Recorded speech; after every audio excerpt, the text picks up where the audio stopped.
That's Nick. And that's Joseph. And today we're here to talk about Superman, the 7th film directed by James Gunn, and the 2nd reboot of the franchise, which Warner Brothers is releasing July 11th, 2025. Did James Gunn do all of the Guardians of the Galaxy movies? Yes, he did. I think you've seen everything he's done. His debut, Slither. Yes. You've also seen Super with Rainn Wilson. Yes. And then I think we're also big fans of his The Suicide Squad. Okay. What is this Superman about? Clark Kent grapples with his dual identity amid rising global tensions. After intervening in a conflict between fictional nations Boravia and Jarhanpur, Superman faces public distrust fueled by Lex Luthor's manipulations. What is your pull quote? While not as emotionally potent or meaningfully dynamic as Gunn's previous superhero ensembles, his ardent Superman reboot is a sweet reminder how speaking truth to power has always been punk, with a popcorn tentpole sadly more politically prescient than it was probably intending. Mine. This time around, Superman feels a lot more accessible and a little more amusing. Despite a narrative that seems to unravel in the final act, this film is very easy to sit with. Yeah, and arguably a lot of it's not quite memorable either.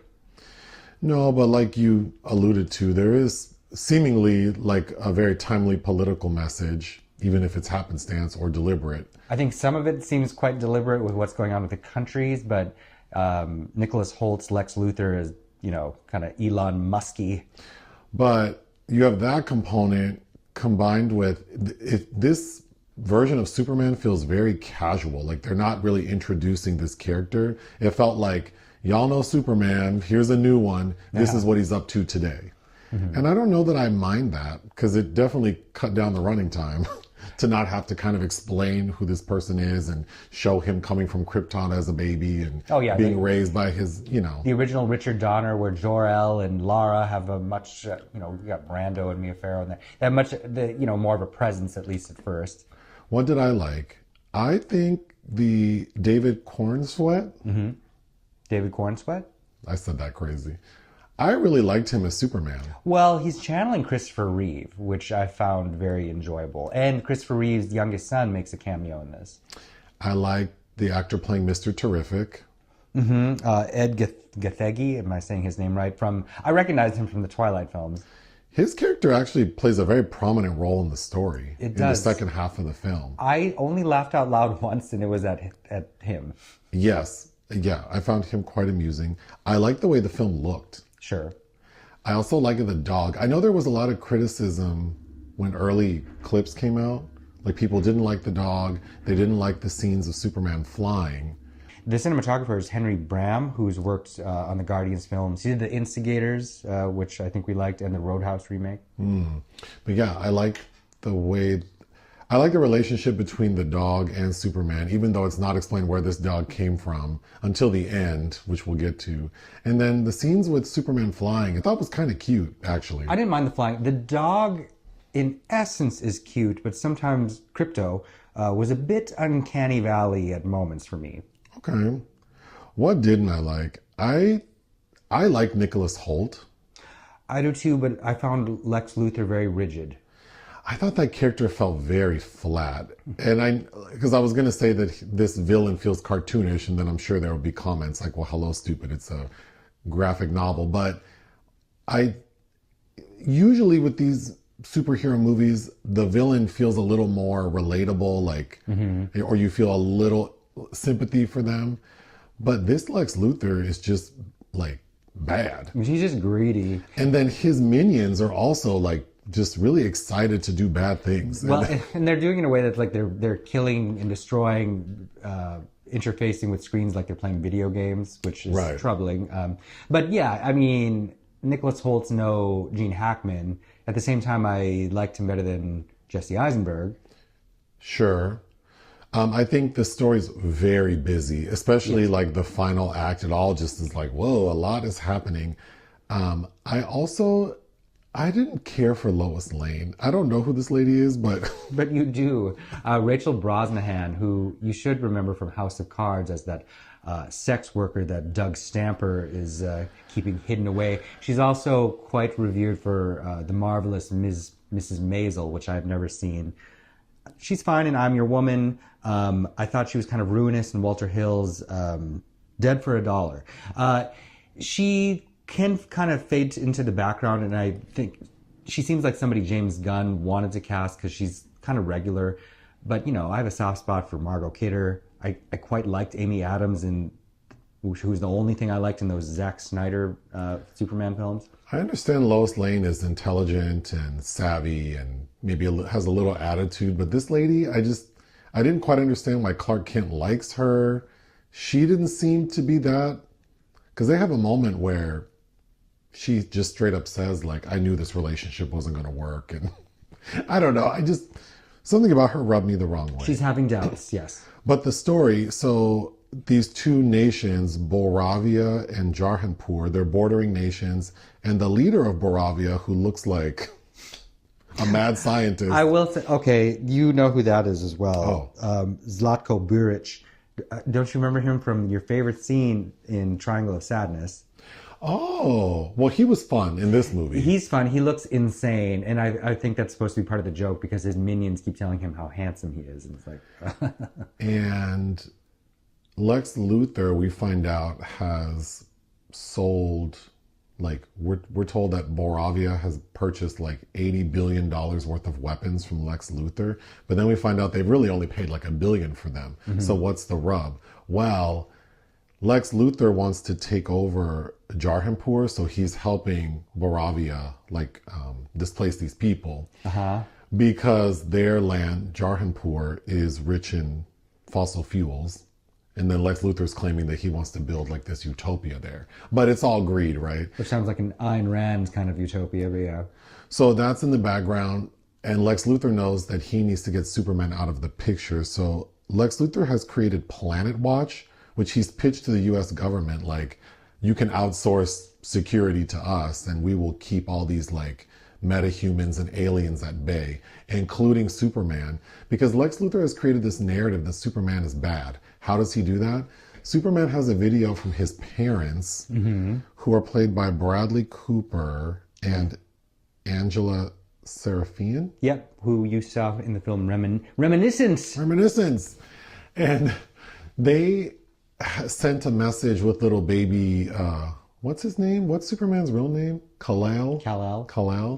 Basically saying, like, we love you, our planet's being destroyed, so we're sending you to Earth, we think it's a good fit, take care of the people there. But then Superman says, the end of the video got damaged, so I don't know, like, what they said, like, how they said goodbye.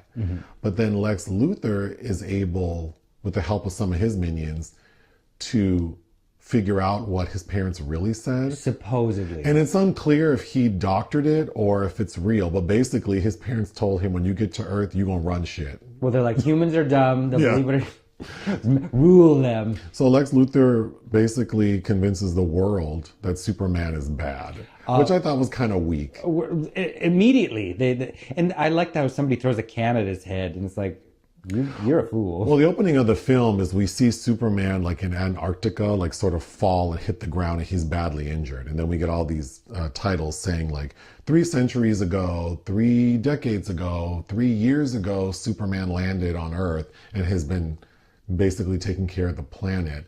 But 3 hours ago, Superman was defeated for the first time ever. And he was defeated by the Hammer of Boravia. And this entity is part of Planet Watch and Lex Luthor's team. So Superman, as far as we know, has only been doing good for the 3 years he's been on Earth. So I find it so funny that instantly everyone turns on him, but that's how people are, I guess. Well, also he has acted without the consulting. He hasn't consulted the U.S. government to act on their behalf and, pull a bunch of shit.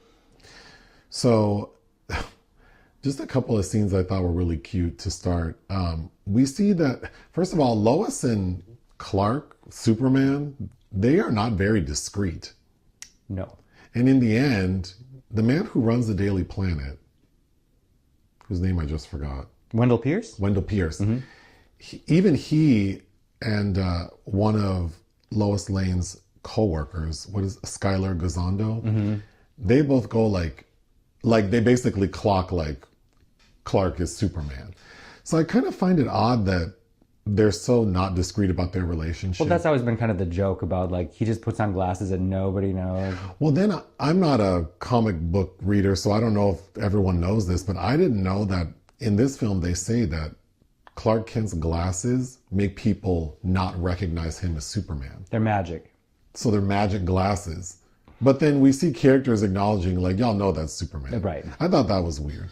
But Lois and Clark are at her or his apartment. It's her apartment. And she's getting a little flustered with him and says, like, well, why won't you let me interview Superman? Well, because Clark Kent gets all these interviews with Superman that are published at Daily Planet. So he goes, fine, you can interview Superman. When? Right now. And I thought one of my favorite scenes in the film is Lois interviewing Superman. Because he's just sitting in their apartment dressed as Clark Kent. And she's basically clocking him like, the way you conduct yourself is not conducive to diplomacy. That's why there's like this tension around what you're doing, especially with a very sensitive issue like these two nations fighting for occupation. Like, well, and then Lex Luthor playing on the narrative that Superman is an alien and, you know, therefore un-American. Right. So Lex Luthor needs to create a distraction in order to set his plan in motion. And so he releases this creature that when we first see it, I thought looked like Stitch. It does, yeah. And then we get a scene with the Justice Gang. And so these are the good guys led by Nathan Fillion. Who's Green Lantern. And Nathan Fillion's going on my worst hair list. But it's on purpose. I know, but he looked crazy. He looked like, remember when Uncle Fester put on that blonde wig?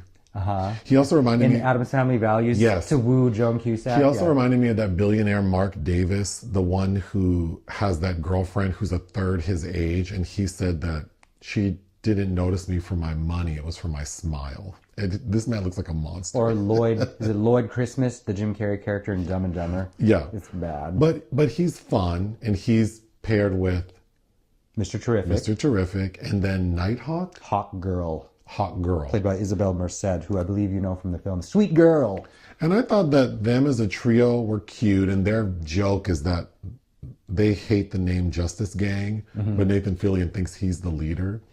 Well, you know, it's much like Thunderbolts, where it's like, what are we going to call ourselves? This new group of people working together. So after Lex Luthor creates this distraction and causes this sort of distrust amongst the people about Superman, Superman decides to turn himself into the authorities. But at that point, the government says, well, since you're an alien and we're not equipped to deal with you, we're going to let Lex Luthor and Planet Watch deal with you. He's arrested by Frank Grillo. That's right. So then this is where the story gets real complicated, because Lex Luthor has created this like part of a pocket dimension, pocket universe. So it's like the multiverse type stuff, where Lex Luthor is keeping his enemies in holding stations that look like in Cabin in the Woods. Exactly, that's what it looks like. And so he's holding Superman. How can he hold Superman? He needs kryptonite. Well, don't worry about that, because there's a character named Metamorpho, played by Anthony Carrigan from Death of a Unicorn. And he's being held against his will. Lex Luthor's using Metamorpho's son as like bait, like his little infant baby, to force him to keep Superman at bay. Because Metamorpho can turn into like any, I guess, rock or something. Organic compound. So he turns into kryptonite, and that's how Superman is kept at bay.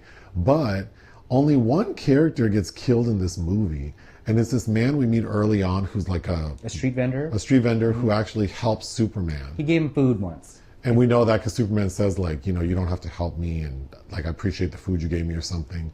But Lex Luthor captures this man in an effort to like convince Superman to do what he says.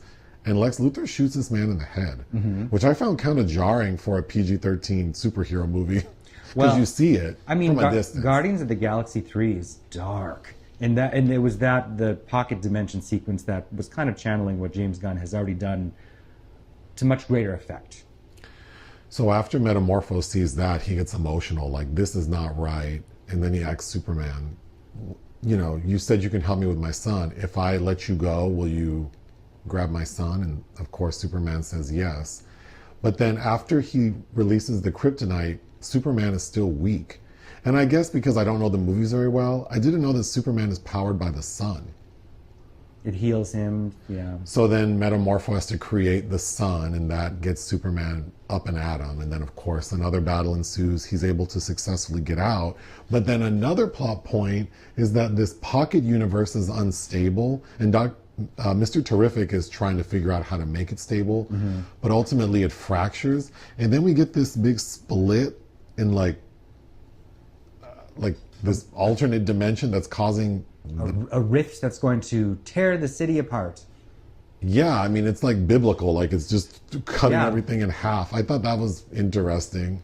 So, of course, that sort of leads us into the final act. And then the Hammer of Boravia, we find out that that's actually a clone of Superman. Yes. Which I thought was funny because Lex Luthor says, "Oh, I just did it from a strand of your hair," which then made me think of how overly complicated Jurassic World Rebirth is. Yes, you don't need much. They made another Superman off a strand of hair, okay? But That they control via coding. we get, of course, those two battling, and of course, Superman's able to defeat the Hammer with the help of his dog. Yep, the hammer gets sucked into a black hole. There is a plot point I really hated, which is the reason Lex Luthor is able to defeat Superman initially is he has studied Superman for 3 years. He's memorized all his moves. Like apparently Superman does the same moves. And so he's coded them like 13B, 10Y, 1A. And so he keeps calling it out like you're playing Street Fighter. Yeah. And that drove me crazy. Yeah. Because it just felt kind of crazy. And then he has all of his minions controlling, because he has the hammer and he has that other lady, but then he has these characters called the Raptors. Oh, the other lady is the engineer. The engineer. But I guess these Raptors are like robotic, like they can be controlled.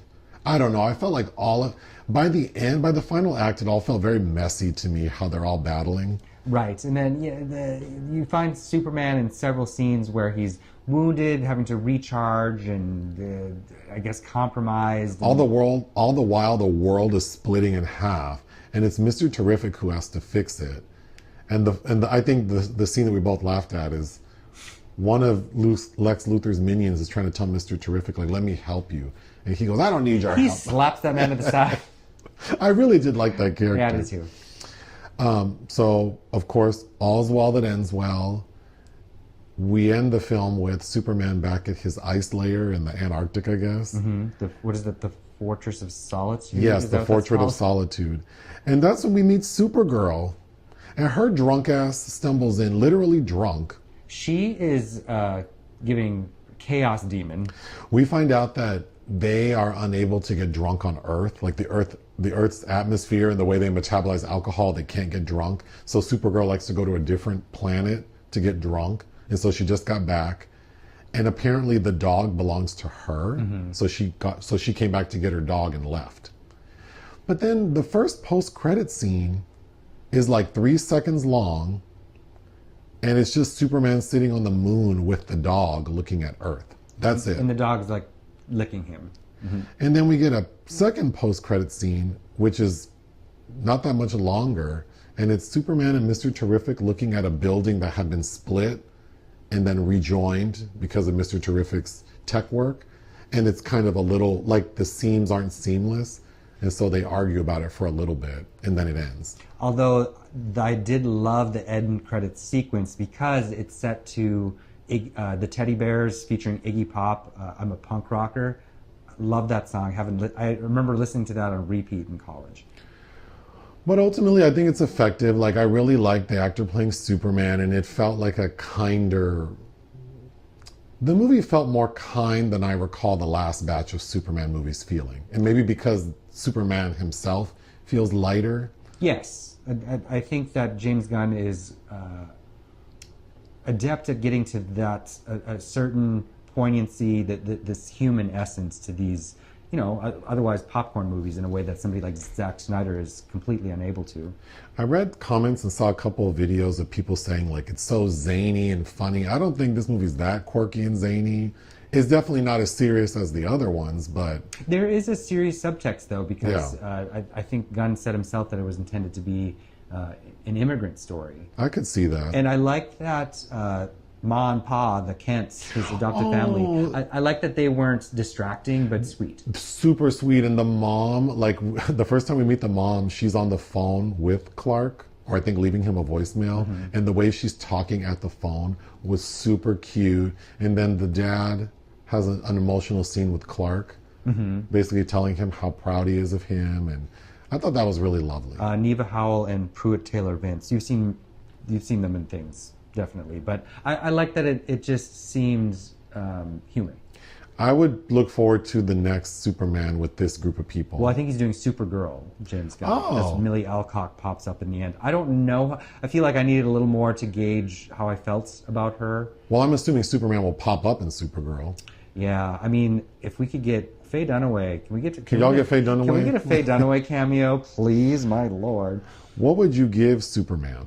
You know, I went in not really caring whether I saw it or not, and then remembering that James Gunn directed it kind of revived my hope for it, and it was pleasant. I prefer Guardians of the Galaxy 3, but overall, I think it's a pleasant summer film. I give it 3.